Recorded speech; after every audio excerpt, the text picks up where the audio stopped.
So good morning students. Last class we had done internal CSS where we were creating the CSS inside head tag through a tag style. As you can see here, I have opened the same document where inside head tag we created another tag that is style, and all the specifications for CSS were written there only. One thing I forgot to tell here, that if you are writing the selector name id1 id2 as with hashtag, then in the tag you will be using the attribute id. Okay, but if you are replacing hashtag with dot, like I'm removing hash here and I'm putting dot, then wherever id1 will be used, you will be using it for, instead of id you will be writing class, like this. Okay, wherever it is used you will be using class. Okay, but where id2 is used, it will remain id. Since for id2 I'm using hashtag. Okay, so that is the difference between dot and hash. Keep it in mind. Dot is, whenever dot is used, then attribute class will be used, and whenever hashtag is used, then the attribute id will be used. So today we are going to learn about external CSS. Till now we did embedded CSS or inline CSS.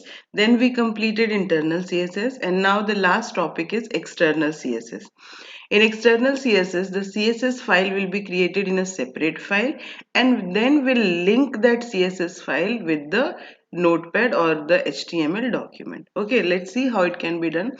You remember, in this case you will be creating two files. One with the extension, you will save the file with the extension .css, and another file you will save with the extension .html, and inside html the css specification will also come. Let me show it to you.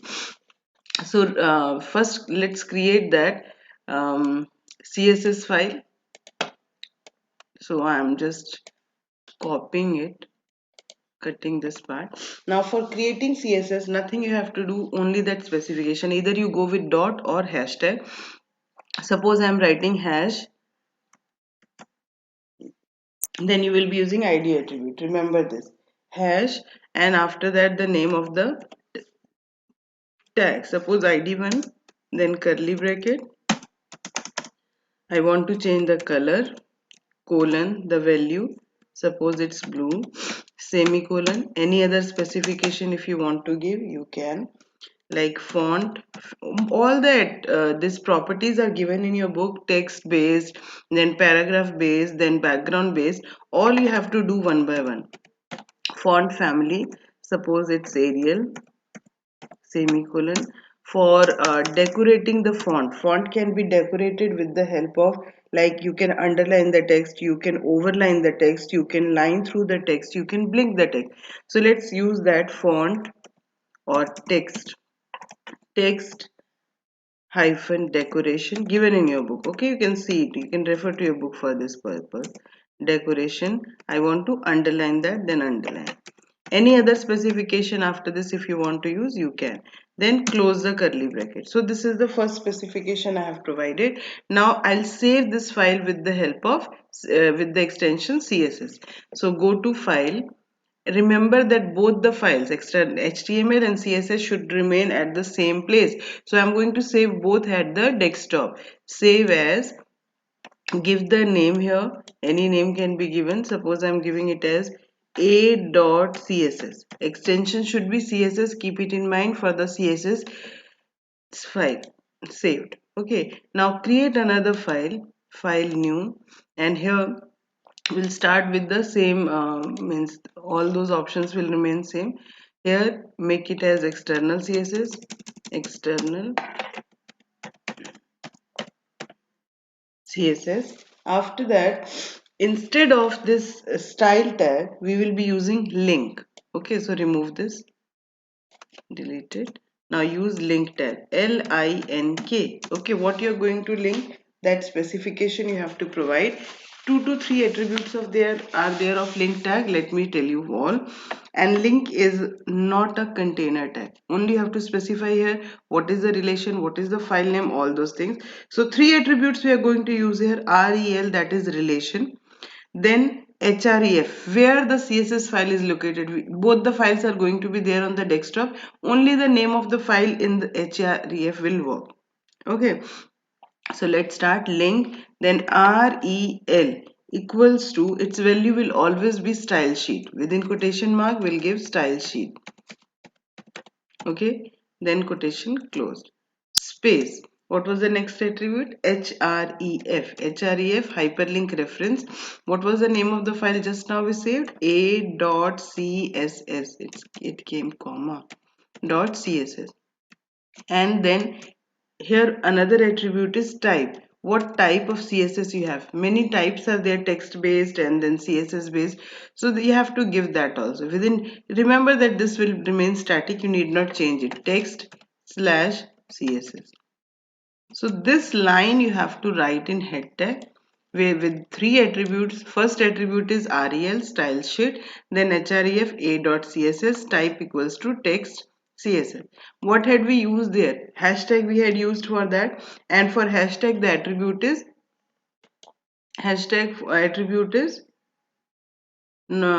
your ID. So instead of class we will be writing here ID equals to ID1. Here also ID equals to ID1. You can write it like this, and in last one also ID equals to ID1. So whenever you're using hash, then remember the attribute ID, otherwise you can use class. Okay, so three tags I have used, this one, then this one, and one with h1. Now what specifications are going to be provided? Since only one tag I am using here, one specification was there, id1. There we are going to make the font in color blue, then we are going to underline it, and the font family will be Arial. So let's see how it works. Save file, save as on the desktop. Desktop is the destination, and what is the name of the file we are going to give? External CSS. So external dot HTML. So the last file which we created was dot CSS, and here save. Now minimize it and run that file. Where is that external CSS? Just see external. Now only we saved now. Here it is. Okay, dragging it here. Double click on this and see whether it works in that way or not. So all are doing in that way. The last one is h1 tag, that's why it is coming different from others, otherwise all are working same. Clear? So if you are going to add one more there, then also it is possible. Just minimize it. Wherever you have saved that, on desktop we saved that CSS file. CSS files extension will come something in this, see, this way it will appear. Okay, right click on this, open with notepad, and there you can add one more specification. Let's add one here with dot id2, and here I'm going to give something from your book only, like text transform, text hyphen transform. Values are also given in your book. Colon, what is the value? I want to capitalized or lower case. Lower case, this is the value. Semicolon, then I want the color to be red. Color colon red. That much only. And then close it. Now I have used what? Dot. So what attribute should be used? Class. Go to that, save it first. Now go to that file, external, right click, open with notepad, and there with one of that, here let's make it, since dot is used, then we will be using here class. Class equals to id2. Now save and run. File, save, minimize, run. So the last line is coming with this. So many other values are there, like color, we already done, font family, font size, all you have to try one by one. So next we are going to use text display. Here the display behavior of the text is defined by the display property in CSS. Commonly used values for display property are inline, block, and none. Okay, so this can be done with embedded CSS only, we can do it. Just open that CSS And if you want to use it here only, then suppose I'm writing here in ID2 display for the text, display colon none. Now see whether the text is hidden or not, semicolon. So wherever ID2 you have used in H1's, I think we had used in it at H1. Let's see, open that, refresh it. So that text is hidden. If you're writing display none, then the text wherever you have used it, you know why it is coming. Just let me show that. Here H1 is using ID2, but for that we have given display none, that's why it is hidden. Okay, another value can be block. Let's see what happens with that. So open this and display, make it block.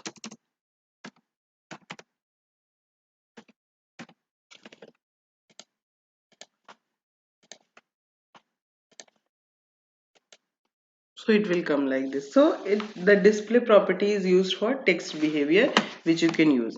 Next is background styles.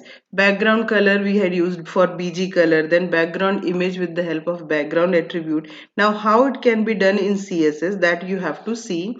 Like let's create another here only. I'm not you can convert it to see inline also, or directly in external also it can be provided. Here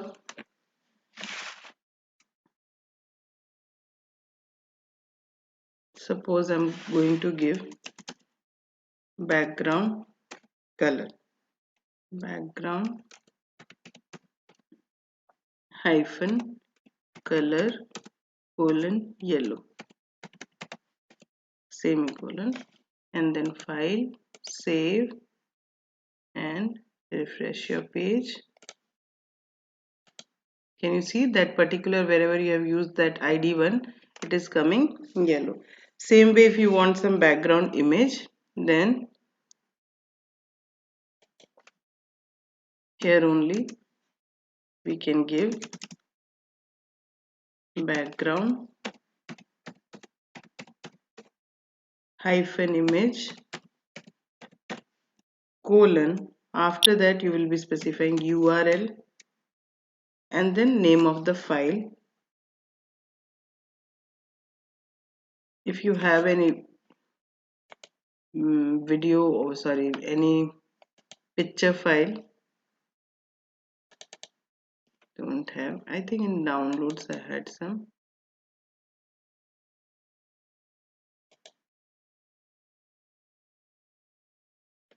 It's not showing.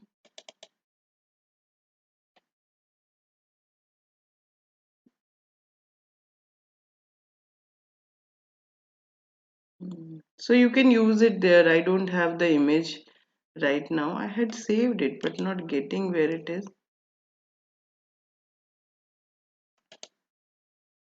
Okay, so pictures you'll have to see.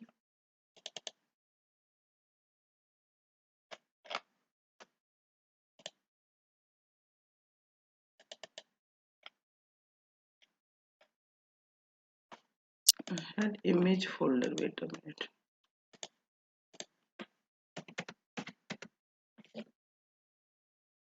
Here it is.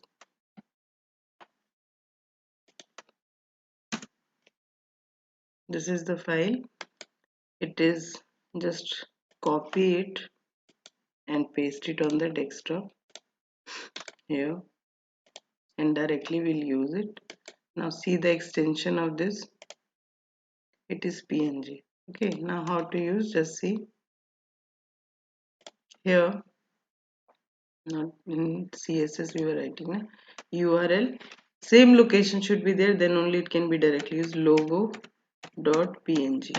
Okay, now close it and then semicolon, file, save, refresh your page,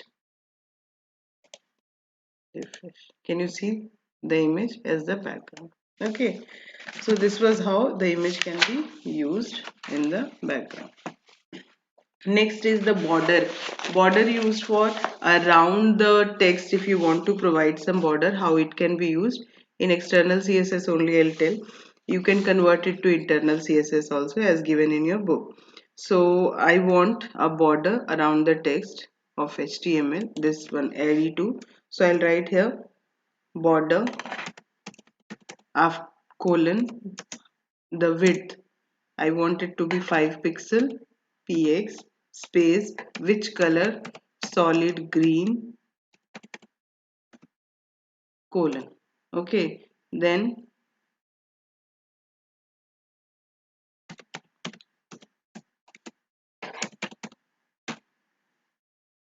okay, now see, file, save, and then refresh the page. Can you see the border around it? So border attribute is basically used for providing the um, this boundary around the text. So same way, so many attributes are there. You can use a border style also. Okay, so for that, how it can be done? You just give here border style. I had used it in a single line. You can place it in a, note it down and then use. Okay, now border